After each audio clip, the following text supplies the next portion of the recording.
Well, hello there. I am feeling so much better now. I don't know if you watched my other video, but yeah, the other night I had a little bit of a stomach ache, so to speak, and kept me up for quite some time. Didn't get much sleep, but I guess it was just either a 4-hour bug or maybe the thing that I drank, the vitamin mix that had citric acid and a few other stuff in it, kind of irritated my stomach. I don't know. But all I know is that I feel a lot better today. So, just thought I'd give you all that little bit of an update. Back to just drinking water and electrolyte mix in there. That's keto chow, I think they make it. It doesn't have any flavor to it, so it's just strictly potassium, magnesium, salt. So I'm going with that and see how that works. So I don't know. We'll see. Of course, obviously I like the flavored better, but I just need to get away from that flavored stuff and just have water and steak and ribeye, of course. Now tomorrow, I'm eating with some church members for an appreciation dinner, and they're going to be cooking some steak. Of course, I'm going to take my air fryer and cook my own steak. Just saying, I don't trust other people cooking my steak at this point. So that'll be kind of interesting to see how that whole getting together conversation goes. I'm sure it'll be all turned towards Jerry. You're not eating healthy, you're going to die any second trope that I've heard a million times now, and probably will hear a million times more, but whatever. Now that I'm on the carnivore diet, I have a little bit more mental toughness and a mental ability to withstand that onslaught. I don't know if you watched one of my other videos, but I talked about how I used to allow peer pressure to dictate, what I did as far as eating goes. And but I no longer have that problem. I've been able to resist the last few meals at church from the onslaught of people saying, Jerry, this food right here, man, this is the good stuff right here. Have a little cake and pie and all this other stuff, right? But I resisted, and they're all praising me for my willpower, because I don't know how you can do it, Jerry. This is so good.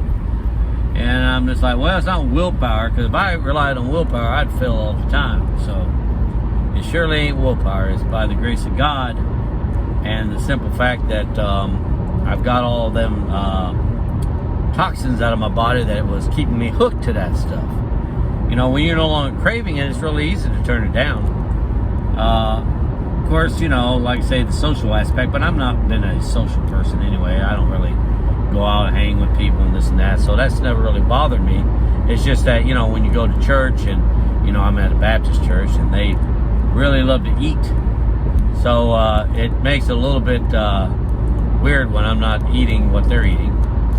But, whatever. And, I just will either bring my air fryer and cook my own steak if we're having a dinner type of thing. And I think the last time we ate church, it was finger foods. I just didn't eat anything. I had my steak in the morning. I didn't really need to eat at lunch anyways. So I just didn't have anything. I just drank water and messed around with the music equipment while everybody else ate. Yeah, that's what I did. Didn't bother me not one little bit. So that's what's so cool about this way of eating, is that I am not a slave to food anymore like I was.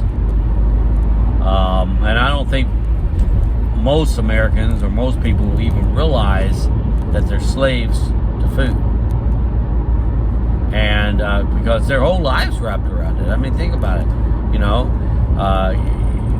Whoever the cook is in your home gets up in the morning and they're like, well, they probably already thought about it the night before, but they got to think about, all right, we're going to cook breakfast, lunch, and dinner, and when is everybody going to eat? what's going to be on the dinner. Did we have that yesterday? Blah, blah, blah, blah, blah. You know, and don't have to worry about any of that if you're just eating steak in the morning and the evening, and you're not even consumed by anything about thinking about what you're going to eat. You know, you don't have to create menus, nothing. It's really simple. So, yeah, that's what's going on.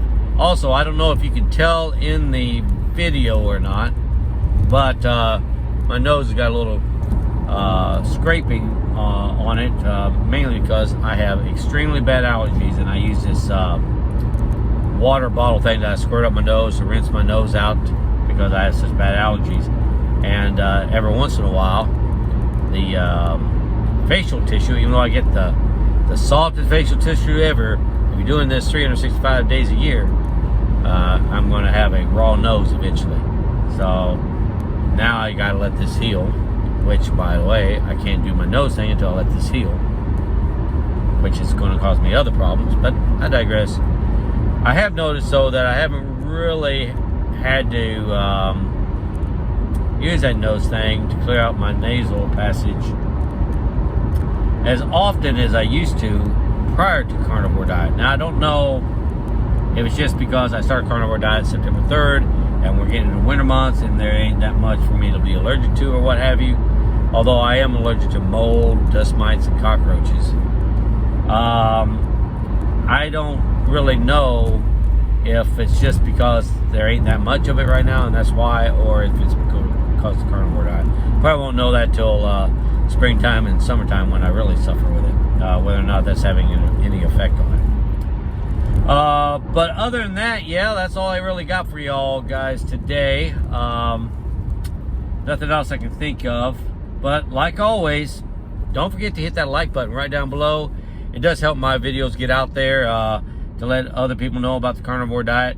And also, if you'd like to subscribe to my channel to see more of these videos, don't forget to hit that subscribe button right down below and the notification bell. And with that being said, I want to wish y'all a wonderful week, and I'll catch you in the next episode. Take care.